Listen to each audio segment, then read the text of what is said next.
Hey guys, it's Rob on RsIslandCrafts and welcome to my studio. Today I'm going to show you how to make this quilt as you go braided runner. I had a request to show a quilt as you go runner. I have made a quilt as you go table runner previously, and actually I made a Christmas one. I'll put a link down below in the description box, and in that one we used strips that just went across this way, and we did a simple quilt as you go runner that way. I wanted to update that video and give you something similar but a little bit different, so we're going to do the braided quilt as you go table runner. And I thought, since I did the last one in Christmas fabrics and it's July, why not do another Christmas in July? Once you've decided on the size of your table runner, you're going to need to find a backing fabric and batting that's going to be, I like to go about an inch bigger. I'm shooting for a table runner that's about 14 by 36. Now for my backing, I chose a really busy fabric. We're going to be putting a lot of stitching on it, and there's going to be you're going to see the shape of it, but everything's not going to be continuous. It will have a nice pattern as it's quilting out, but there may be some times where it's just a short little stitch and it's not all connected like you would see with normal quilting. If my backing fabric is busier like this, then there's less chance of it sticking out if I were to choose maybe a light gray or any other light color backing fabric. I'm using 100% cotton batting. That's just my preference. You can use anything you like. You can also use a fusible fleece. You may notice I have some of the quilting pins holding these two pieces together. You can spray baste it, or if you're using the fusible fleece, it will stick together nicely. But since this is a larger project, as I'm moving it from my table here to my sewing machine and I'm stitching it, I want to make sure nothing shifts and everything is going to stay lined up. I've chosen a fun design for the center of my table runner. We're going to be starting in the center and we're going to quilt as you go and work our way out. It's going to have something similar to a log cabin or a braid type feel, as you saw in the first part of the video. I'm starting with a 5-inch square. You can start with a 4.5, you can start with a 6, anything that you'd like to use. If you want to start with something smaller, you can go down to 2.5 inches if you'd like. I went with 5 because my flower here just happened to get all of the petals in. I needed to have a 5-inch square. Again, I measured mine out. It's about 15 inches wide by about 36 inches, mostly because the backing that I chose is 36 inches is the piece I had. You can go ahead and piece your backing if you need to get it a little bit larger. I'm not making this for a specific table, so if mine ends up being about 35.5 inches on my length this way, I'm okay with that. I just didn't want to piece my backing for such a small little difference of it's exactly at 36 inches. If you need to, you can go ahead and piece your backing and piece your batting to get the right size piece. Now you can measure to find this middle section here, or you can just do like I did and I fold it in half both way and I found this center point. I'm using a Friction pen. This is definitely going to go away once I hit it with the iron, but I just need to have some registration marks to put my center square down. So you can use any type of marking tool that you want. I'm just going to put a little bit of a line there just to mark my center, and I'll show you how I'm going to line it up. If I were just to center my square like this, I would definitely have that log cabin look, but since we want to have it look more like a braid, if I put it on the diagonal this way, you just take it and line up all of your corners on that center line that we marked, and that's going to give us, as we start adding them in, it'll give us that braided look that we're looking for. Put a couple pins in just so it doesn't shift around on me. I'm going to start adding my strips on this edge right here, so I'll just pin the other 3 and then remove them as I get working around. Now I'm going for a Christmas winter holiday type theme, so I cut a bunch of 2.5-inch strips. If you have a jelly roll, then you're all set. You can make your strips any width, and you can vary the width, or you can go all the same size. I'm going with 2.5 inches all the way through so that it has a nice uniform look to it. I have some that are shorter, and these just happen to be, I have a tendency to purchase 1/4 yards of fabric, so I just cut this by the width of fabric, and I cut these more on the shorter end. That just gives me a large variety to play with, and that I can choose various fabrics as we go. We're going to start with some shorter ones, Then we're going to get to a point where we're going to need some very long ones.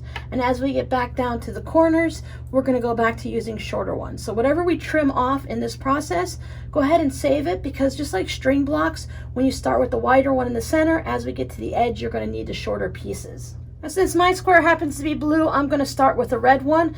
As you see, I have the right side up on my square, and at this point we're going to stitch everything as right sides together, just like we would stitching normally, and then we're going to flip it over. The most important thing I want to look at is lining up at the top here. I want to make sure that I have a straight edge, so if your fabric is just a little bit crooked, you want to go ahead and straighten that out. This end down here, it doesn't matter. As you can see, mine's a little bit longer. You can take your ruler and measure each side, so we know that I made a 5-inch square, that this needs to be 5 inches long, and you can trim each one, or we can go ahead and stitch it down and trim when we're done sewing. Now, I normally stitch it down and trim as we're going, so I think this time I'll go ahead and trim it up first.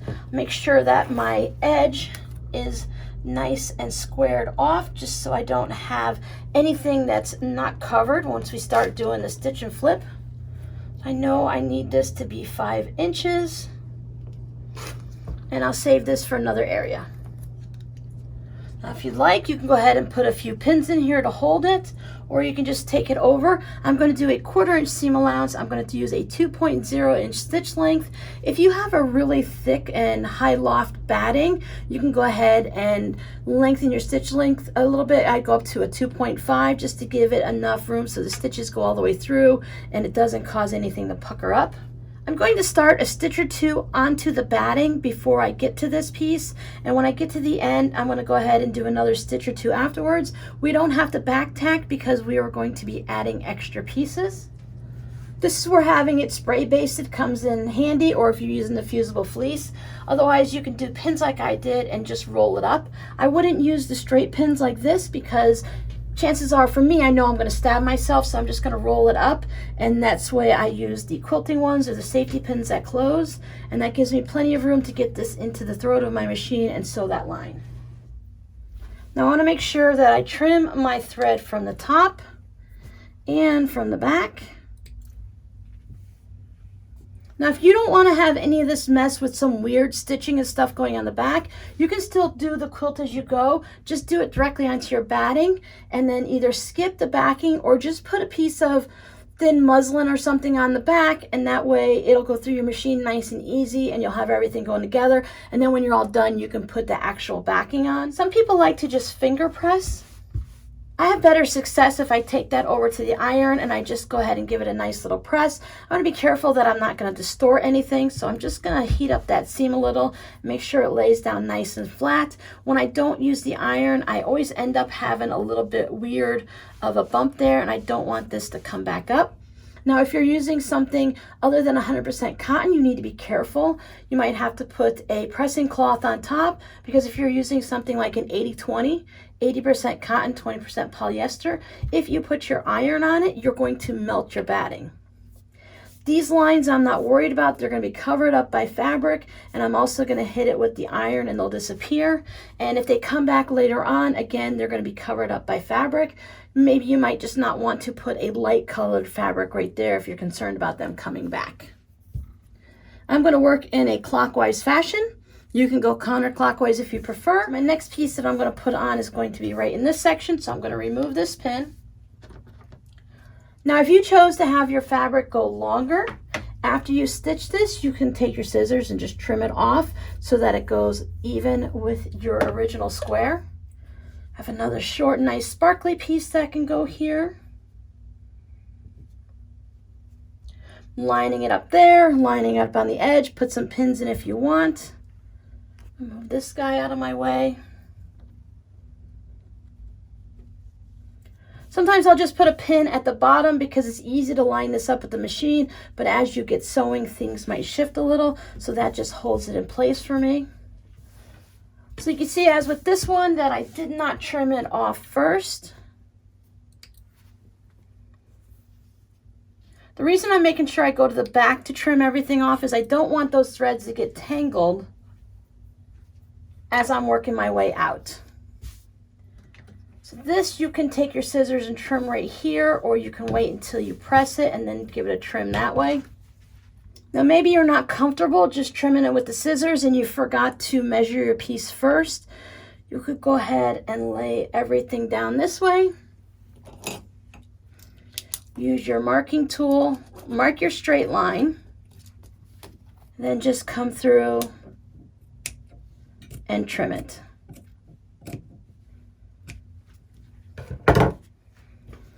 Turn it this way.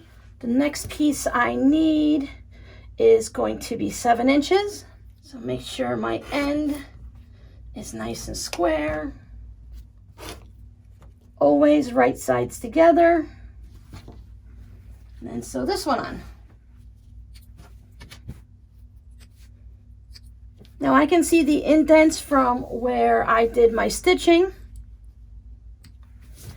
but the red thread is blending in nicely, so I don't see anything weird going on.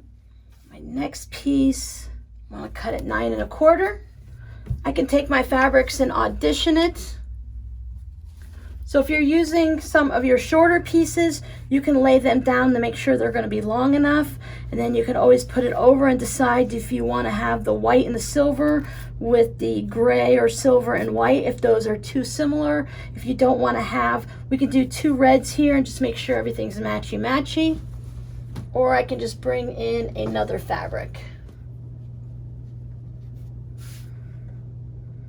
As you get going, if you audition your fabrics, you can lay these out at the very beginning to see if what you have is going to be the type of layout you want, even before you cut anything, just to give yourself an idea so you know how it's going to look before you sew it.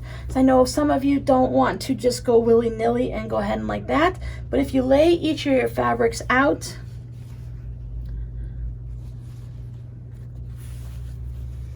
you'll get a little bit of an idea of what you're working with, and you can make some decisions now before you stitch them down. And you can see how we have our braided look going that way. If you're using a jelly roll, then at least you'll know that all of your fabrics are coordinated and they're going to go together. You just have to decide in which order you'd like them to go. If as we get to the longer pieces, if yours aren't long enough, you could always piece them. Just going to continue piecing and measuring. Auditioning my next fabric. Now that I've made it past the blue, I can start bringing in some of my blue fabric if I'd like. Maybe I want to see if some of my shorter pieces will work. This one looks like it's going to be just about perfect. Just need to trim up the end a little bit to make it nice and straight. My white is sticking out a little bit, about 1/8 of an inch or so past here. And instead of worrying about trimming it up, since I'm putting a blue on top, I know it's going to cover that white up and not be visible. If I had a dark blue fabric and I was putting a white on top, it might be a little bit different, but this way I know it's going to cover it up and I don't have to worry about it. Now as I put this piece down, I noticed that I have 2 of the same fabric in just different colors here. So now's the time for you to decide if that bothers you or if you're okay with it. Because if it bothers you, it's better to pull this off and use your seam ripper on it now, because once you get going and get past there, it's going to be much more difficult to remove something. So my next piece goes here, and I'm just going to continue adding these on like this. Auditioning first, so this one's too short, so I can save this when I get more towards my points. But I did try to cut larger ones and shorter ones. And you can also just lay this down and just trim it like this if you don't want to measure it and you don't want to sew and cut. So I know I need to cut this at 11 1/4. If you plan on making multiple of these for a gift, it might be good to write down each measurement as you go so that you know with the next one you can just cut everything to size and you won't have to take the time to sit here and trim things up as you go. So make sure you don't get any of your extra strips stuck to the back as you're flip-flopping around here.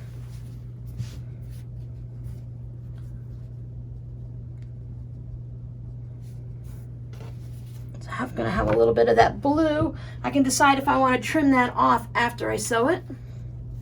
If you're having problems with things shifting, you can try putting a walking foot on to keep everything going through smoothly. Now as I'm looking at this, I have 2 pieces coming off the flower, 2 pieces, and I only have 1 piece here and here. So I probably should have put this piece on there. So I want to go ahead and just remove that one, and I want to put it over here just so that I keep going like this. Doesn't matter very much. I think when I put this on, that having these 2 pieces like that will cause a problem. I'll go ahead and remove this piece and put it over here.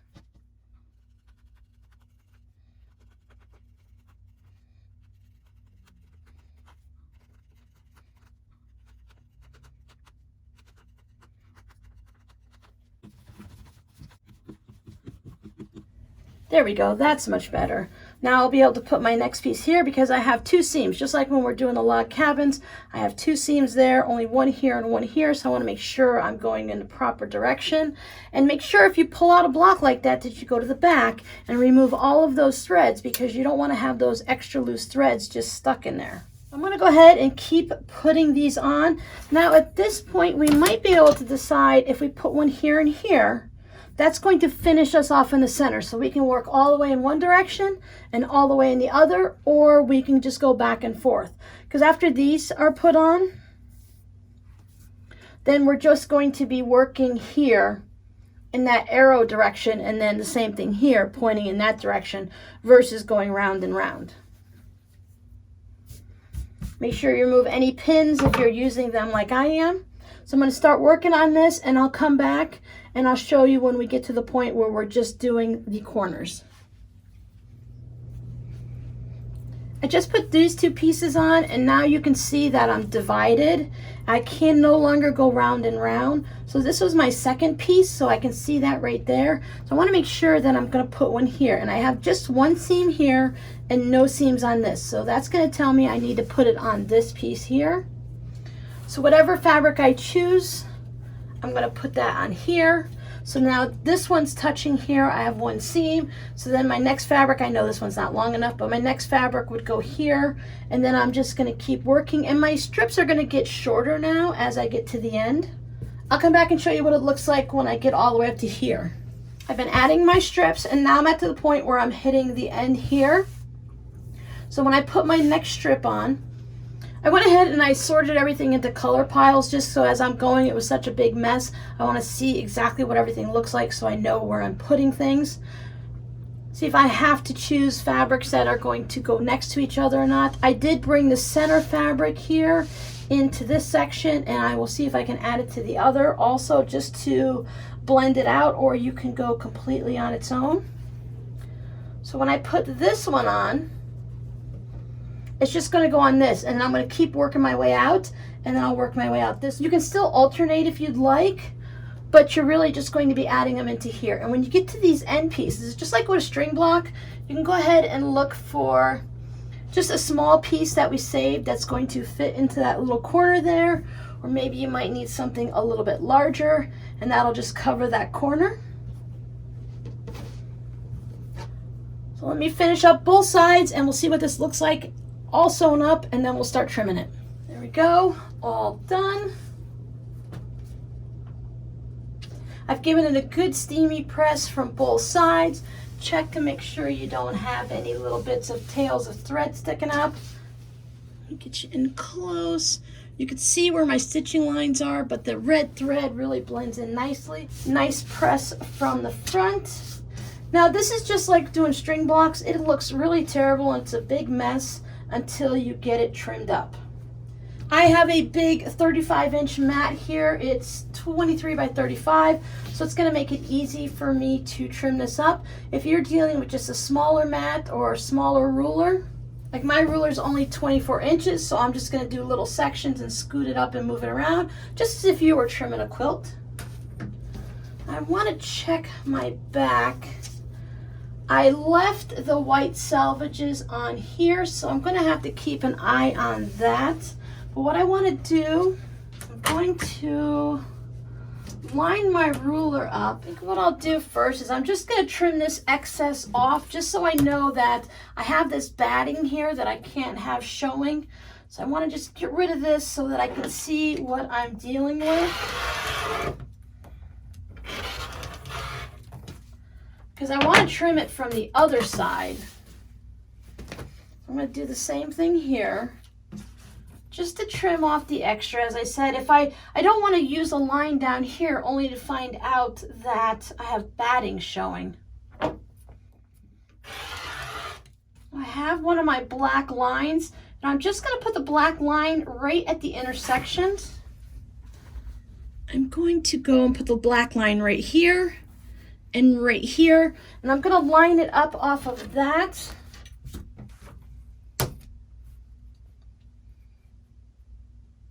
See if maybe that will give me a nice square end to go off of. I'm only trimming a very smidge off just to give me that edge. I have the same situation here. It's going to be different. It might be different for you. You might have it wide enough. My batting stuck out from my backing fabric, and I also have that selvage on there that I didn't trim off. And the reason I didn't trim the selvage off is because I knew I wanted to get every little bit I could on my backing fabric. So I'm lining it up on a line, one of my dark lines here at the edge, making sure I can see a little bit of the fabric all the way through.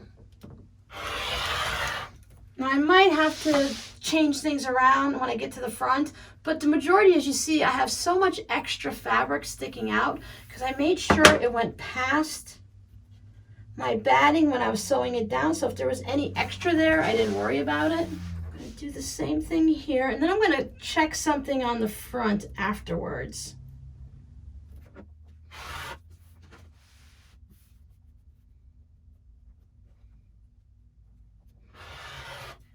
I should be able to put a ruler straight down the center so everything lines up perfectly. So to make sure everything's nice and square, if I line it up on one of my lines, line it up on 0, I can see that I'm not perfect. I am at 6, if I use a 16-inch mark,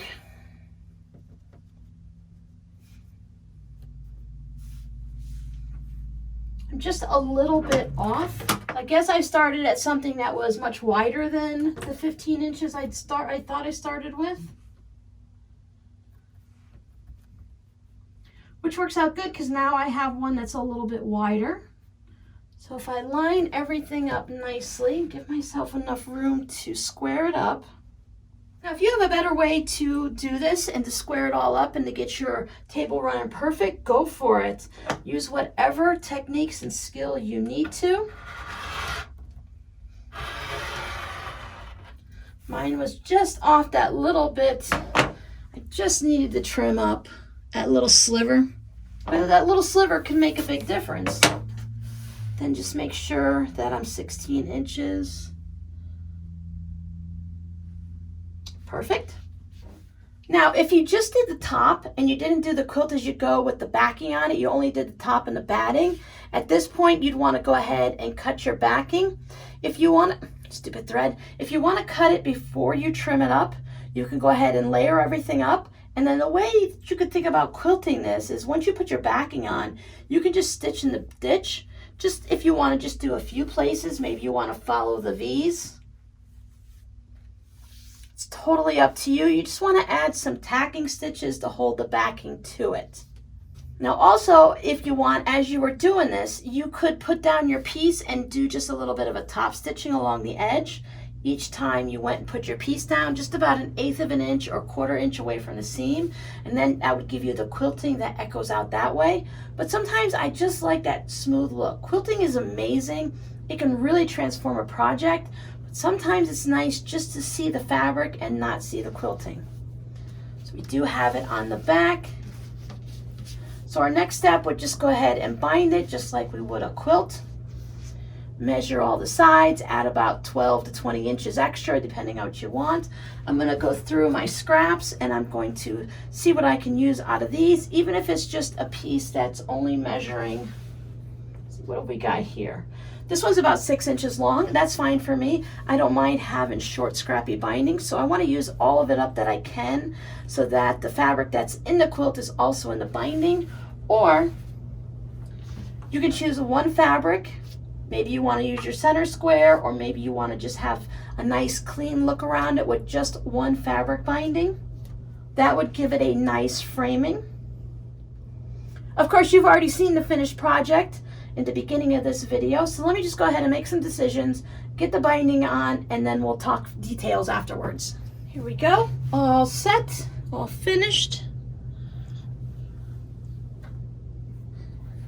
I did go ahead with the scrappy binding. I have some green that was left over from this fabric, went into the reds. I thought it was really fun because a lot of times the fabrics would match up here, so I've had that there. And then it matched up here. For the binding, I sewed it to the back. I brought it around to the front and I just did a straight stitch about a scant 1/4 inch from the edge. I just did a little top stitching all the way down to hold it down. I stuck with my red thread so that if I didn't line everything up perfectly, it would go ahead and blend in. There wouldn't be a problem. I think this would be really fun in so many different options. You can do it for any of the holiday seasons. And if you want to have something that is simple, like maybe you want to have just a nice spring one and then you could just use the backing fabric to be for another holiday, like a short-lived one like St. Patrick's Day, you could use an overall St. Patrick's Day fabric. This would be fun for a special birthday table runner, so it only comes out on the birthday, so it gets set on the table. Maybe you have your candles and put some presents around it or something like that. I think this would look really fun is if you went with a red and then the green, and then a red and then the green, so that both of these legs are the same color, if not the same fabric. I wanted to do that on this, but I knew I wasn't going to have enough of any of the fabrics to actually follow through on it. Go totally scrappy with this. Change the size of your center block. All of your logs can be a different width. So even though mine are all 2.5 inches and it's very uniform that way, you can use 1 1/4, you can use 3 1/2, whatever you want, just mix it all up. If you want both sides here to be even all the way through, I feel like definitely these pieces are longer than that one. You can see that. If you make this extra wide when you start, you can draw your registration line all the way down and make sure all of these points land on that registration line. And if you have it extra wide, 2, 3, 4 inches wider than you need, that'll allow you to move it around and change your ruler so that you have enough of a balance. Like I could only go so far this way and I was off of the table runner, but I could always go a little bit more that way. So if I wanted to, if I made it larger, I can make sure that I had 4 inches here and 4 inches there. But for me, I like it just the way it is. I don't have a problem with it not being an exact and perfect width on both sides. This side looks a lot better, but I can still see just by looking at it that some pieces are longer. And maybe that's just the way it is with these braided runners. I've never made one before. So thank you for hanging out with me today. I hope you enjoyed this Quilt As You Go runner. Remember, I'll put a link down below in the description box. You can go ahead and check out the original one. With that one, we just did strips going this way, super simple, easy to do. Your code word for today is going to be sparkle. Several of my fabrics have sparkle in it. I have the green sparkles there, and then the blue sparkles up here. Thank you for watching, and I'll see you guys next time. Bye.